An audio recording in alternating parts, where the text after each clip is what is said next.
ñu tàmbalee démb mën naa wax sax barki démb ak fusion bi te da war koo tëj ci daje bii nga xam ne moom la ñu am tey mbokk yi Pastef est avant tout une idée et on n'assassine pas une idée, on ne tue pas une idée. li nga xam ne pas-pas la nekk ci xolu nit ñi seeni xalaat di ko jëmmal loolu kenn mënu ko suul wax jeey bëri pexe yeey bëri waaye lu ñu def rek mu yokk doole Pastef parce que Pastef c'est plus qu'un parti politique, c'est une idée mouvante, c'est une doctrine, c'est une conviction forte qui bat dans le cœur de millions de Sénégalais, de la majorité des Sénégalais, mais qui aujourd'hui transcende les frontières du Sénégal pour battre dans les cœurs de millions d'Africains. C'est ça Pastef. moo tax kenn mënu koo pexel cooley bëri pexe yi bëri waaye kenn mënul fexe ba suul Pastef. Pastef, c'est le don de soi pour la patrie. moo tax lii ngeen def mennum Pastef moo ko mën ci géewu Sénégal lii ngeen def néew na ko mën a def ci géew politique Afrique wala àdduna mbokk wi idée yooyu idée boobu ak conviction boobu tey mooy wéyal yoonam dañu war a xam ni révolution boo gis dafa am yoon bu muy jaar ku wax yoon nag gis léeg-léeg xam ne ci léeg-léeg nga fekk ci benn obstacle léeg-léeg sax nga fekk ci loo xam ne faw nga wiiri génnaat fa nga bëgg a génn waaye li am solo mooy à la fin du voyage que l'objectif soit atteint. Et nous sommes dans ce voyage. kon damay njëkk a gërëm vous me permettrez avant tout de remercier tous nos hôtes étrangers dont certains sont encore à Dakar, certains sont ici dans ce stade, de les remercier d'avoir fait le déplacement pour venir répondre à l'appel de Pastef. C'est des partis frères, des partis amis avec lesquels Pastef noue une relation qu'on voudrait étendre progressivement dans tous les pays d'Afrique pour que le courant de pensée que nous incarnons, un courant de pensée souverainiste, patriotique, qui n'est pas exclusif des autres, mais qui pense d'abord aux intérêts du Sénégal et aux intérêts de chacun de nos pays, que ce courant de pensée puisse prospérer, essaimer et se répartir dans tout le continent. Chers représentants de vos partis respectifs, permettez-moi au nom de Pastef, dont vous voyez une illustration aujourd'hui, de vous dire merci et de vous souhaiter un bon retour chez vous. bi ma pare ñooñu ma gërëm l'ensemble du peuple sénégalais parce que politique dafa am parti politique ak ñi ca bokk ñi fi nekk ñépp waa Pastef lañu waaye am ñoo xam ne duñu jënd carte politique duñu jënd carte parti politique bokkuñu ci parti waaye seen xol mën na faral parti boobu wala leader boobu loolu la ñuy wax sympathisant ñoom ñépp ñu ngi leen di boole di leen gërëm di leen jaajëfal ndax seen taxawaay bokk na ci li tax tey pexe bu ñu sos jëmale ko ci Pastef mu na sax ma teg ci nag sama jàmbaar yi sama jàmbaar yoo xam ne Sénégal amul seen fay man mi di wax ak yow awma seen fay mooy les militantes et les militants de Pastef que vous êtes dama bëgg ngeen tàccu seen bopp ngeen tàccu seen bopp ndax seen taxawaay moo réhabilité la politique au Sénégal demoon nañu ba ñépp ñàkk yaakaar ci politique koo wax mu ne la politique buñ ma joxul du ma def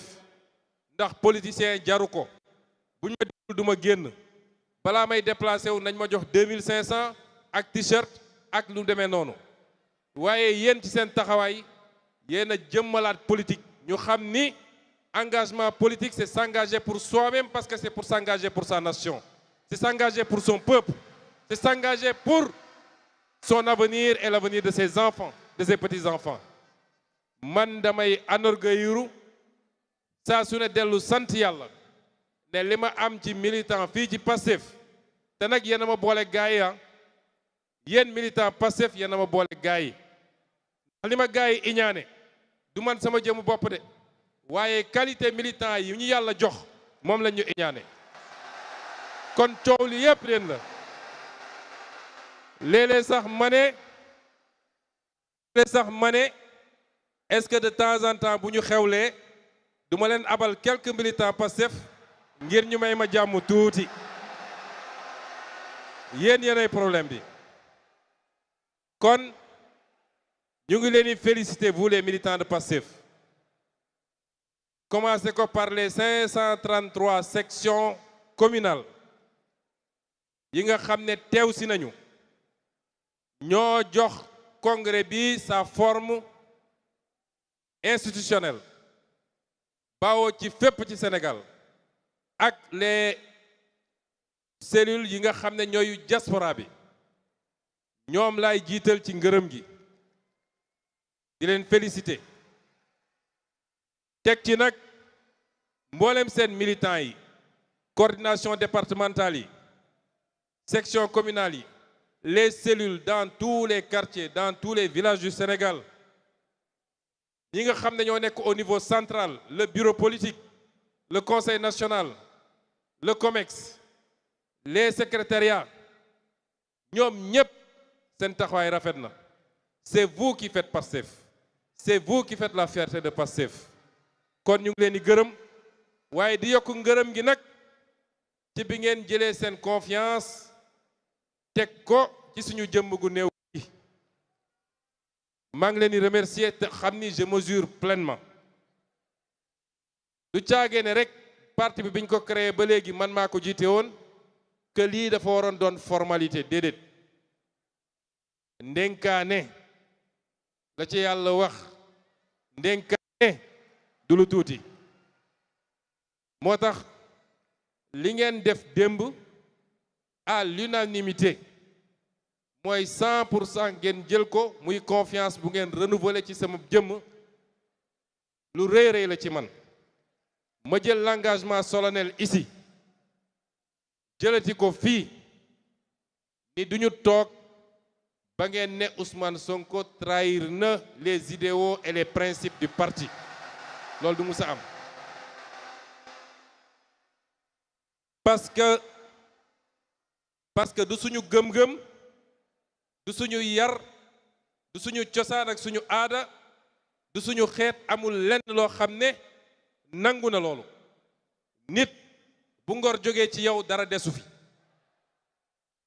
bu ngor jógee ci yow dara desu fi waaye ngor sax yomb na dañuy wax bu gore jógee ci yow dara desu fi kon àdduna du dox bu yàgg naa leen wax ni bàyyi politique moo ma gënal war na jeeg ay militantes ay militants ay sympathisants ñu ne kii daf ñoo wor par rapport ak li ñu waxante woon mën na am ay problème ay jafe-jafe mooy nit bëggoon na lii amu ko mu jàpp ni président parti bi moo ko joxul waaye loolu du ci principe bu parti yi li may wax mooy li nga xam ne moo tax ñu daje lii les principes fondateurs du parti la doctrine du parti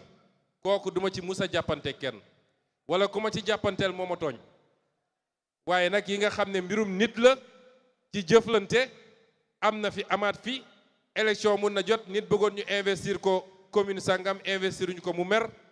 kooku beneen affaire la waaye les principes l'idéologie les raisons pour lesquelles ce parti a été fondé pour lesquelles on s'est battu man Ousmane Sonko duma ci musa trahir kenn bu soobee yàlla kon vous nous avez fait confiance ñu ngi leen di remercier waaye quel sens est-ce que moi je donne à cette confiance? Quel sens je donne à la responsabilité,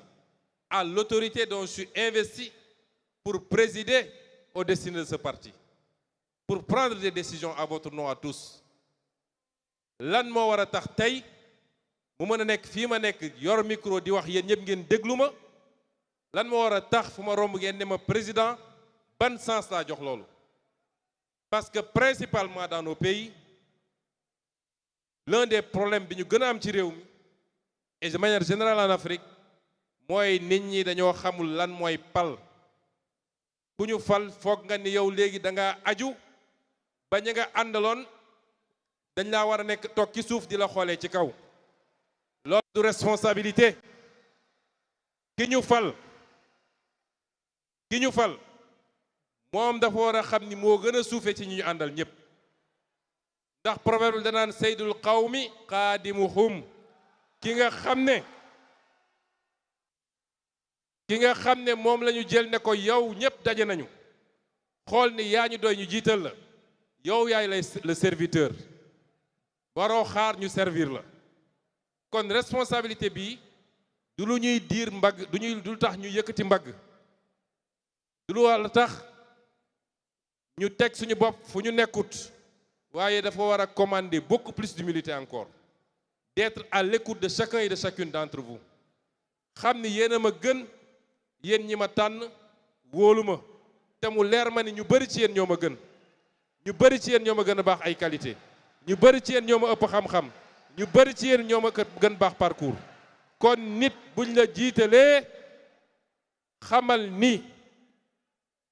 sa première responsabilité mooy nga wàcce sa bopp. man de bu dul woon li ngeen di essayer yéen seen bopp ci mbirum sécurité su may génn sax duma ànd ak garde du corps ci biir nit ñi laay nekk dëkk ci biir nit ñi di jëflanteeg nit ñi. kon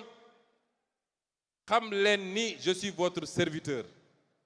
ci lan laa ni servir pas ci sama bëgg-bëgg bopp waaye li nga xam ne moo ñu dajale fii ñun ñëpp dañoo dox ba daje. ñii Matam la ñu dëkk ñii Kédougou ñii Kolda ñii Ziguinchor ñii Mankaañ lañu ñii Olof lañu ñii Séeréer ñii Joola ñii Pël. kon li ñu dajale ñun ñëpp mooy benn gëm-gëm bi ñu am ci lan la ñu war a def pour Sénégal baax. man ci loolu laa leen di servir ci loolu laay nekk suba ngoon guddeeg bëccëg. kon dama leen di remercier encore une fois wax leen ni on mesure la portée de ce choix waaye choix bi c'est la consécration d'un parcours ndax mbooloo boo ko jiitee fukki at ak ñaar ñu ne yeesal jot nañu tànnaat la dafa fekk peut-être am na loo wuyoo sa digganteeg nit ñi ci jiite boobu waaye du sama jëmm man dong kon dama bëgg ngeen féliciter ma it ñi nga xam ne parce que àndandoo dafa baax am àndandoo yu baax mooy tax njiit mën a performer te dafa am ñoo xam ne gis naa sànq ay jëm yu bari ñu wan leen fi ngeen tàccu kenn ku ne ci ñoom mënoon na taxaw fi ma taxaw tey kenn ku ne ci ñoom dafa di collaborateur boo xam ne bu sincère bu loyal bu fidèle collaborateur boo xam ne jaar nañu fu ne te nag dañoo génn ci épreuve dinaa ci dellu si léegi mu gën a leeral lu bëree bëri kon moo wax leen ni fii ñu toll nii dañoo génn jóge ci li ma tuddee la première phase de la clarification mbokk yi politique ak xel ñoo ànd politique ak xel ñoo ànd politique du doole baax na ci tuuti te yéenay suñu doole waaye doole gu ànd ak xel mënul am résultat dama leen wax ni lancé woon nañu la phase de clarification à partir du 8 juillet 2025 mooy keroog bi ma toogee King Fahd am lu ma njëkk a junju ci li nga xam ne ñu ngi ko doon ruumandaat di ko togg te muy woon musiba si ñun boo ko njëkkee wax defe naa ñu bari ci yéen comprendre ñu woon amaana sax bari na ñoo xam ne man la ñu sànni woon xeer bi ne Pros lu muy wax nii Pros dafa yàkkamti Pros nii ak nii boobu man gis naa lu ñu bari gisul xam naa lu ñu bari xamul waaye dafa am nu ñuy àndee mbir nuñ koy tegee fu ñu koy jaare ba egg ci fañ ci war a egg. keroog bu ñuy dëgmal le grand rassemblement du 8 novembre dama leen ne il y aura un avant, un pendant et un après 8 novembre.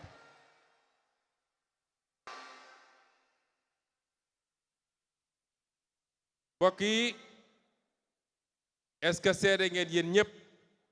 tey jii ni il y a eu un avant, un pendant et un après 8 novembre.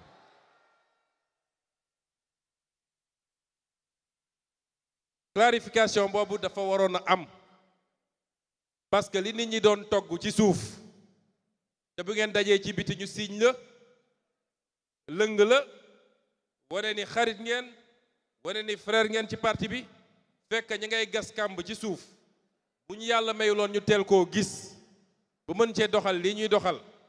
kon bu ñuy yàq li ñuy yàq fekk parti bi jeex na. kon ñun ñëpp nañu dellu sant yàlla ñun ñëpp nañu dellu sant yàlla du mënin du xarañteef waaye damay wax ni yàlla moo bëgg la projet Pastef parce que yàlla moo xam ni projet bi dëgg moo ko lal caaxaan lalu ko te gëm naa ni ilaa yow mi diin fii rek ñu ngi fidèle à ce projet fii rek projet bi ñu ngi koy jàppee jaamu yàlla fii rek projet bi ñu ngi koy jàppee don de soi pour la patrie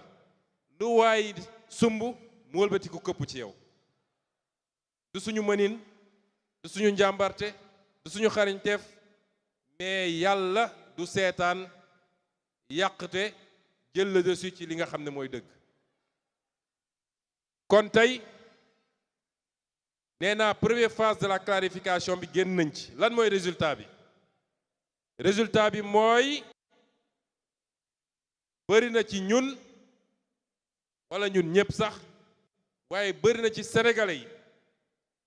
mais partout en Afrique et dans le monde man li may jot ci ay messages ay témoignages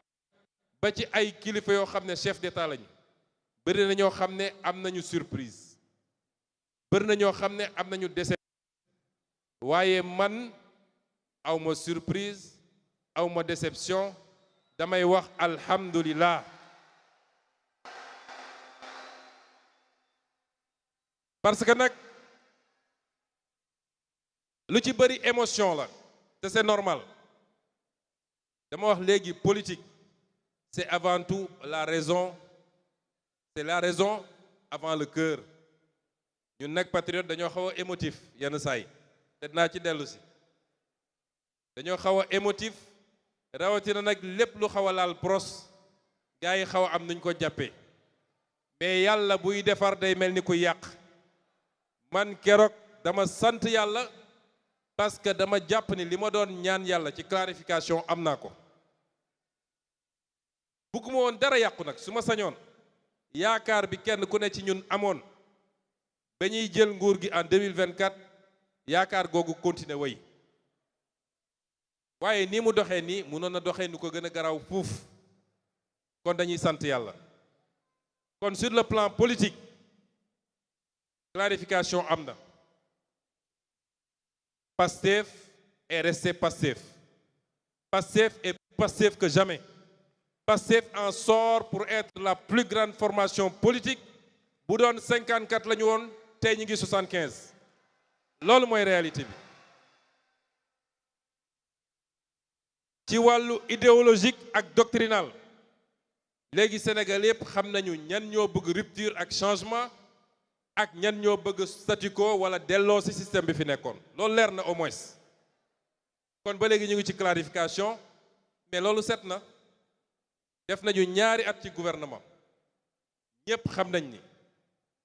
la bataille contre la corruption pour la justice pour la souveraineté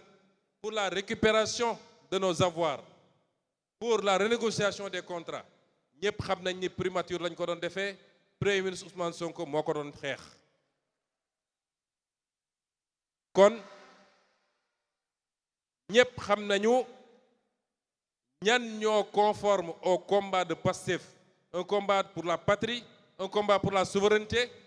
ak ñan ñoo bokkoon ci ñun fekk leneen la ñu gëm te ñun xamuñu ko tey ñu bëgg a restaurer le système ancien léegi feeñ na kon ci clarification ba léegi sur le plan institutionnel clarification am na waaye clarification institutionnelle bi dañ koo teel a démarrer mooy bi ñu ñëwee toog ne asalaamaaleykum waaleykum salaam balaa ñuy toog sax gannaaw bu ñu désigné candidat am na ñu commencé woon gis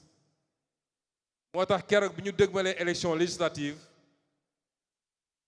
ñu gis lii di ñëw ñu dañu fexe ba téye suñu assemblée ndax nit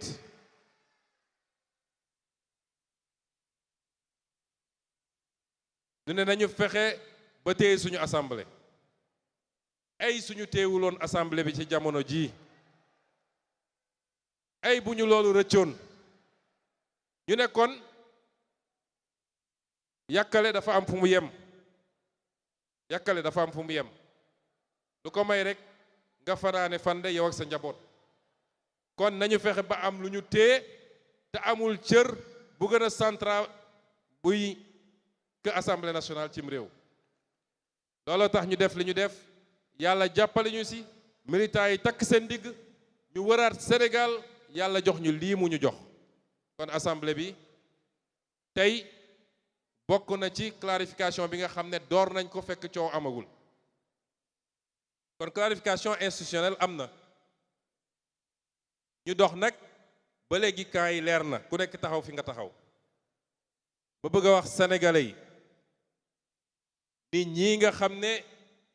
ñooy les marchands des crises ñi nga xam ne crise dañuy dunde crise moo tax ñuy jot ay financement crise moo tax ñuy dund crise moo tax ñu mën leen recevoir palais kuy génn yóbbaale sab enveloppe ñooñ ñoo bëgg a gëmloo sénégalais ni crise am na crise amu fi il n'y a aucune crise institutionnelle au Sénégal il n'y a pas de crise configuration politique bi am Sénégal yàgg na am fene ci àdduna te bal tàkkul coow amul c'est le peuple qui a choisi le peuple a choisi de confier la présidence de la République à quelqu'un même bu dee ñun ñëpp xam nañ fi ko yàlla jaarale waaye c'est le peuple qui a choisi et le même peuple aux mêmes proportions et pour un résultat plus déterminant a choisi de confier l'Assemblée nationale à quelqu'un d'autre ou à un autre groupe kon ban crise moo fi mën a am constitution ak loi yi ne lii mooy cëru exécutif lii mooy cëru législatif ku nekk war a doxal li ngay doxal yemale ko ci loolu mu yem ci waaw réew yu mel ni France bi mu amee cohabitation mu am ñu yor législatif ñeneen yor exécutif te bokkuñu parti est-ce que dañoo xeex kon crise amu fi bis mu ne ñu xëy def seen titre crise au sommet de l'État déedéet ñàkk déggoo entre ay nit ak ay courants politiques am na mais ni l'État du Sénégal ni les institutions ni l'État du Sénégal ni ses institutions ni sa sécurité ni sa stabilité ne sont engagés aujourd'hui benn problème amul ci réew mi kon ñi ngi dànkaafu parce que complot yi ñu musalal yépp ñu ngi koy jaarale foofu waaye crise am na il faut que ñu def li moo tax ñuy ruumandaat li ñuy ruumandaat di ko bëgg a jaarale ci ay institutions yu am vocation judiciaire wala àtte li ma bëgg a wax nit ñi ce pays a assez souffert des complots et des combines ce pays a assez souffert des complots et des combines te booy seet ñi koy def dañ leen di lim bariwuñu sur 17 millions de Sénégalais nekk ku nekk yem fu mu war a yem yow mii di haut fonctionnaire charte daf la wax lan mooy sa liggéey ñu dem ba loi ne la même sa supérieur bu la joxee un ordre manifestement illégal da nga war a bañ yow mii di gradé militaire force de défense et de sécurité ab président de la république kenn du ko topp ci bëggam bu dee génn na ci constitution wala génn na ci loi yi kenn ku ne na xam ni il est là pour remplir une fonction au nom du peuple sénégalais nu ñu jox cër président de la république bu la bëggee joxañ loo xam ne ay intérêt politique am kese la bu ko ci topp te yàgg na am ci réew mi te nit ñi delloo ci seen xel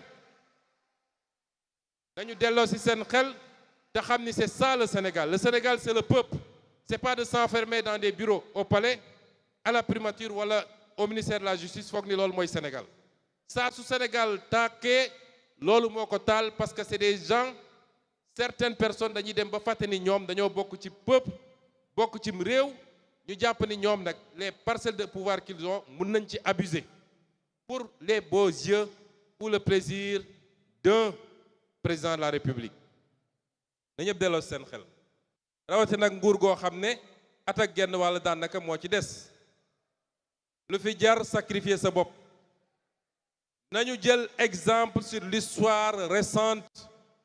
am na ñoo xam ne defloo nañ leen man am na ñu ma ci waxal ñoo xam ne defloo nañ leen waaye nee nañ ma rëccu naa te dinaa rëccu ba àdduna di tukki defloo nañ leen te tey ñu ngi koy rëccu am na ñoo xam ne defloo nañ leen tey ñi ngi tëju ñemewuñu génn ci mbedd mi ba ñi doon def tey ñoo leen dem réhabilité di leen génne di leen recevoir waaye boobu ba léegi kenn déggu leen ñi ngi tëju woon ci seeni cave kon lu ko fi jar il n'y a pas de problème ni de crise institutionnelle au Sénégal bu amee rek ay nit a ko sooxe te xam ngeen ñi may wax buñ ñu tax a wax nag ndax am na lu ñu xam ci réew mi ku yàlla teg fi ma tegoon ñaari at neew ma xam nga lépp de waaye la ump bëriwut kon na nit ñi delloo seen xel ce pays a besoin de stabilité il a besoin de paix il a besoin de tranquillité kañu teg mu ne moo yor exécutif war naa tal leneen lu dul tey ay combine politique ndax réew mi métti na ñun ñëpp xam nañ ko lenn ndono la li ci ëpp bokk waaye am na loo xam ne man bi may nekk primature di liggéey fajar ba 1h du matin taluma parti taluma politique militants yi di ma mere ku nekk naan il est injoignable ma gëm ni ñun ñoo woote ba ñu jox ñi war a servir le pays xalaat woon ndekte booba ñeneen a ngi xool di togg nu ñuy defaree ñoom pour xalaat ay beneen mandat xalaatuma ko woon kon tey ki nga xam ne moo yor exécutif na jublu nañ ko defee ci ñaari at yi ci yittey sénégalais yi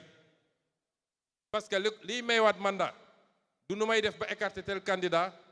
wala nu may def complot wala nu may def ba jënd tel maire waaye lii may beneen mandat mooy lan ban résultat ngay présenter sénégalais yi dans 2 ans kon nañ jublu ci loolu ñun ñii nga xam ne ñoo yor législatif nañu yor liggéey bi sellal ko te jiital ci intérêt Sénégal bul bloqué dara parce que rek damaa bëgg a nekk ci xeexu politique loolu amul solo lu ñu fa andi luy njëriñu Sénégal suñu responsabilité mooy ñu jàllale ko nu mu gën a rafete kenn ku ne na def li mu war a def réew mi jëm kanam dans 2 ans et demi sénégalais yi tànn si et que cette fois-ci ñu créer toutes les conditions pour que les Sénégalais puissent choisir. Il est temps que les Sénégalais choisissent. Depuis longtemps, les Sénégalais n'ont pas. Depuis longtemps. ab peuple boo xam ñëpp jàpp nañ ne li ëpp ci peuple bi kii la bëgg nga ne kooku dama ko bàyyi fu mu taxawee ci kanam peuple bi ñu choisir ko loolu dafa war a jeex Sénégal. Nun Pastef amul adversaire bu ñu ragal. ku nekk Sénégal ak ku nekk bitim réew nañu ñëw ñëpp teg seen candidature élection yi jaar yoon de manière transparente ku ci wóolu boppam mu ñëw samp ndëndëm au soir de l'élection ñu ne kan moo gagné te ñun xam nañ ni incha allah Pastef lay doon kon loolu rek la moo fi nekk. kon pare nañu deuxième phase de clarification. Première phase de clarification ñu war a jublu nag ci deuxième bi mooy la clarification électorale ndax ñi ngi dëgmal élection locale en janvier 2027 incha allah dëgmal élection présidentielle en février 2029 incha allah. kon li may ñaan les militants et les militantes d'abord ma def benn précision. Pastef du d'accord report élection locale.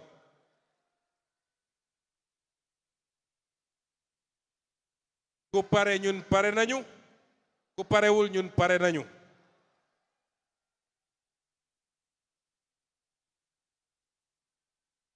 te ma fàttali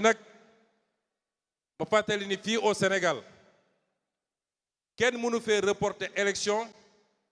te jaarale ko Assemblée nationale ñu voter une loi d'habilitation mënul ne. kon le président de la République signé décret bi moo gën. yéexal bi amul solo. gone gu dem ba wóolu ay dooleem. lamb gaa ngi nii bu ñu siflee ñëwal nga bëre. amul may leen ma defarwaat.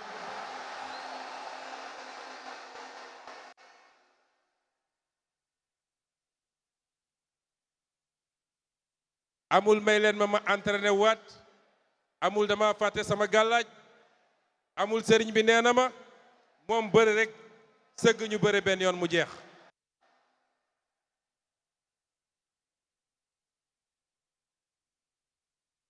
kon en perspective de ces élections li may wax militants yi ak militantes yi li ma leen nañu dellu si ci esprit Pastef. amaana bëri nañu fi nekk ak ñu nekkat feneen kenn ku ne jàpp na ni sama gox man maa war a nekk le prochain maire. jarul xëccoo. démb validé nañu la charte des élections. nañu ànd ak jiital l'intérêt du parti muy benn. nekk maire ce n'est ni le début ni la fin d'une vie. man nekkoon naa maire. nit mun nga bàyyil sa morom yàlla ubbil la lu ëpp maire fuuf. li ma leen di sant it mooy na ngeen continuer nekk des militants et des militantes ouverts. yaatal parti bi parce que sénégalais yépp wax naa ko waxaat ko. am nañu cofeel ci Pastef te bëgg nañ ñëw bu leen tëj bunt yi ñépp xaj nañ ci. ñetteel bi mooy ñu xam ni parti politique bu mel ni Pastef idéologie bi muy doxee c'est pas un parti qui vit au rythme des élections. élection étape la rek mais d'une élection à une autre élection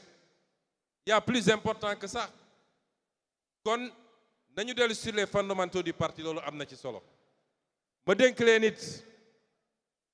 li nga xam ne mooy orientation globale yi au-delà des élections. là je parle aux militants aux militantes. rawatina ndaw ñi jeunes yi. rawatina jeunes yi. yéen les jeunes bala may wax dama bëgg ngeen tàccu seen bopp. vous êtes formidables. tàccu leen seen bopp bu baax parce que vous êtes formidables. te ñaari at ñu bokk ci gestion nguur gi dafa am lu ma ci nemmeeku. vous savez l'exercice du pouvoir est très délicat. pouvoir mënoo ko yor te de temps en temps ba ci sa njaboot sax doo poser acte boo xam ne amaana du neex ma Samba wala ma Demba. moo tax ñoom seen préoccupation bi gënoon a rëy mooy est-ce que Sonko digganteem ak jeunesse bi yàqu na. est-ce que ndaw ñi mere nañ ko.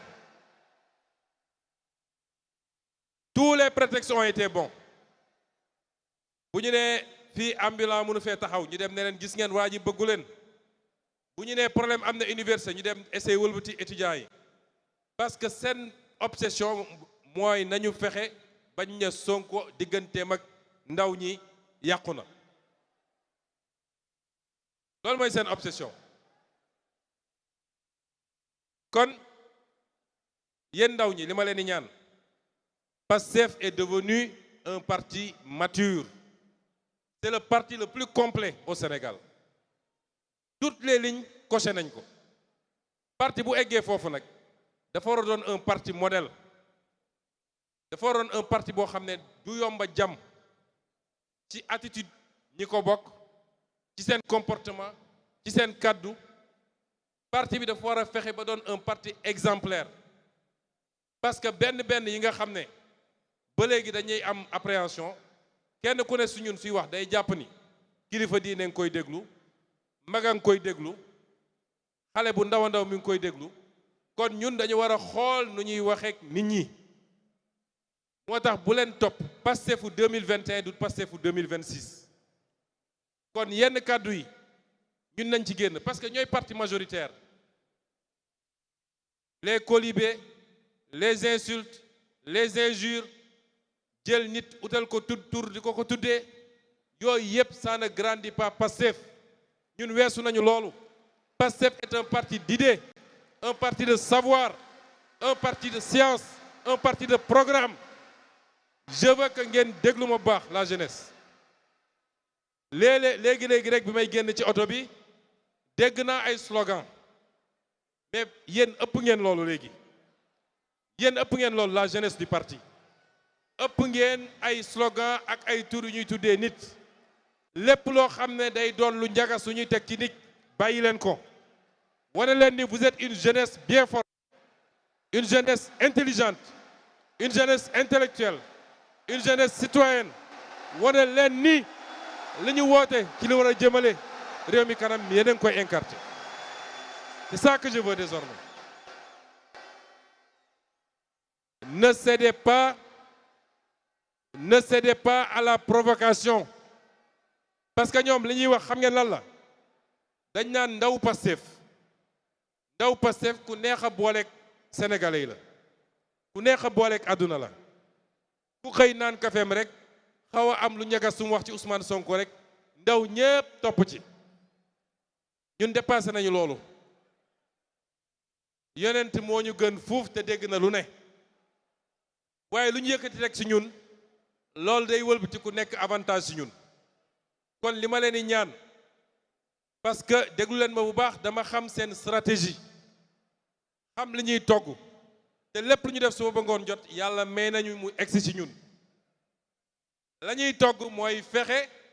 ba li fi amoon diggante 2021 ak 2024 ñu defaat ko la ñuy fexe mooy ñoom li ñu bëgg mooy génne àll ci bëtu àdduna yépp ni Pastef parti fitna la parti xuloo la parti saaga la parti xeex la moo tax ñu leen di provoquer ils vont rester dans la provocation dañu fay ay nit ne leen saa yoo xëyee waxal lu ñaaw ci Ousmane Sonko dañu fay ay nit ne leen provoquer leen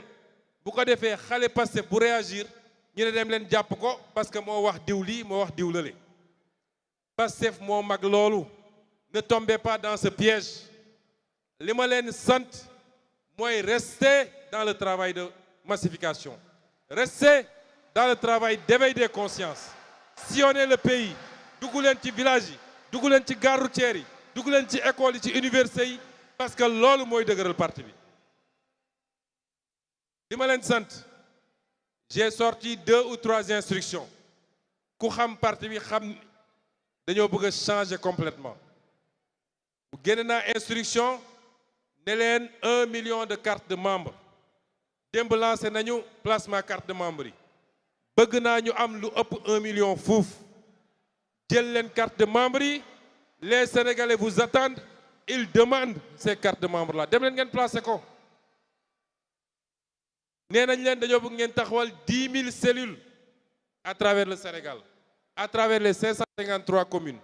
à travers les villages dem leen ngeen taxawal cellules yooyu ñoom amuñu potentiel bi ñu am ñoom ndaw topp leen intellectuel topp leen diaspora topp leen lenn la ñu am mooy dem fay ay nit ñu toog ci presse bi di wax bàyyi leen foofu ñuy wax dugg leen yeggali le travail parce que en 2029 ñun bëgguñu 54% de bëgguñu 56% de bëgguñu 60% de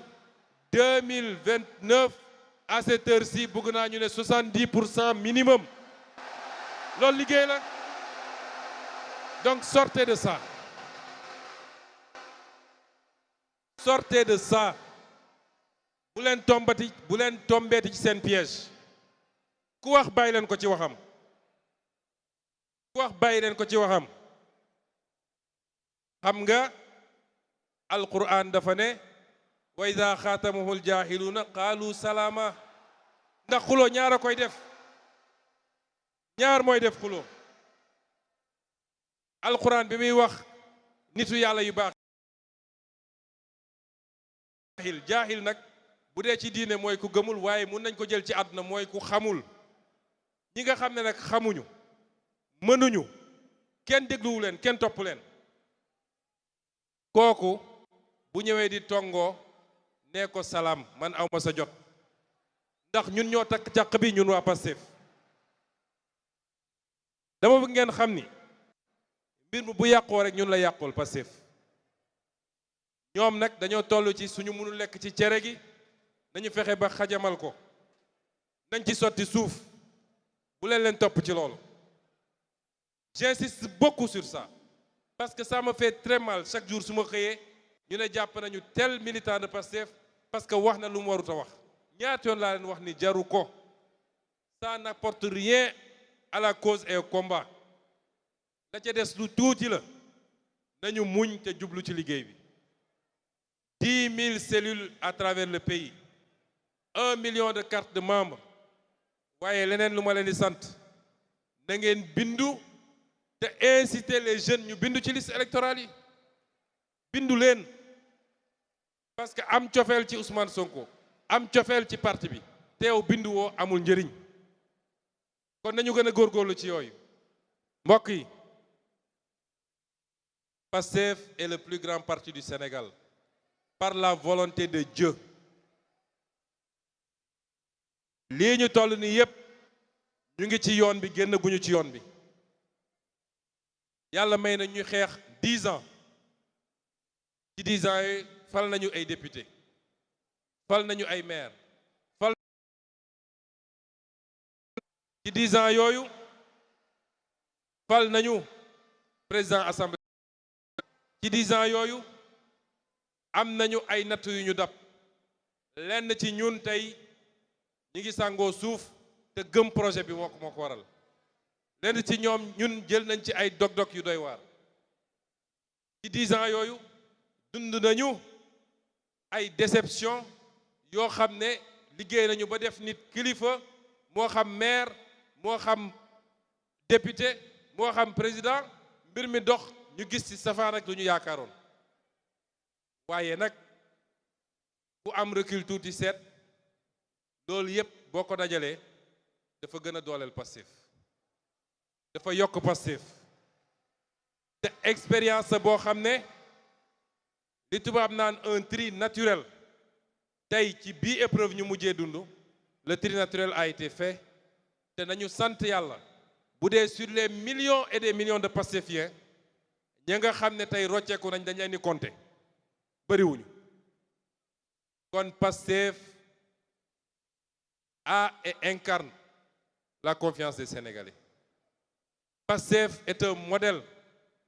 pour l'Afrique et pour le monde. Quand on est à ce niveau, il faut mériter son rang. Et c'est pourquoi j'insiste enfin sur la formation. On a des militants extraordinaires. waaye ñun ñëpp commencé ko ci man dañoo soxla formation. Formation ci tenue, formation ci comportement, formation ci xam lan mooy dëgg-dëgg programme parti bi, formation pour xam lan mooy fi ñu dëgmal ak fi ñu jëm, formation pour xam naka la ñu war a comporter wu en tant que citoyen. Et c'est pourquoi j'insiste depuis quelques jours sur la formation. Et quand les programmes vont être lancés, bëgg naa chacun et chacune d'entre vous bu leen daw programme formation yi inscrire leen même les formations en ligne inscrire leen parce que loolu may ñuy permettre 2029 bu ñu yeggee fi ñu bëgg a yegg ñu am suffisamment de compétences d'expertise dans le parti pour mën a yeggali liggéey bi ñu war a def. Est-ce que may ngeen ma loolu? Est-ce que d'accord nañ ci loolu? kon ñu ngi leen di gërëm di leen sant di leen gërëm di leen sant leen wax ni nag ñun dañ ñoo yeewi ñun ak yéen désormais weer wu ne semaine bu ne ak suñuy programme politique le PROS est de retour parmi vous et le Sénégal va trembler parce que réew mi ñun ñoo ko moom politiquement ñu ngi leen di gërëm leen sant.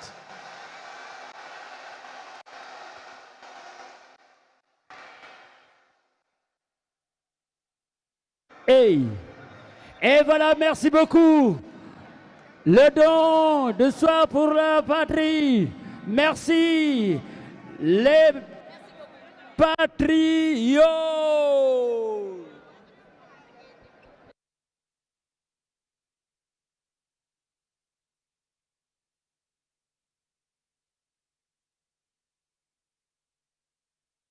acca su ko defee ngeen def ndànk-ndànk rek ngeen sóor mag ñi jàppale leen ngeen accompagner leen yal na leen yàlla teg si yoonu jàmm yal na leen yàlla fay yal na leen yàlla lafal cat et merci beaucoup di jaajëfal ñëpp di am contentement ci organisation bi notre DG monsieur Assane Mbeng merci à toi yal na la yàlla lafal cat. Merci à tous les techniciens. Merci beaucoup à tous les journalistes. Inch'Allah.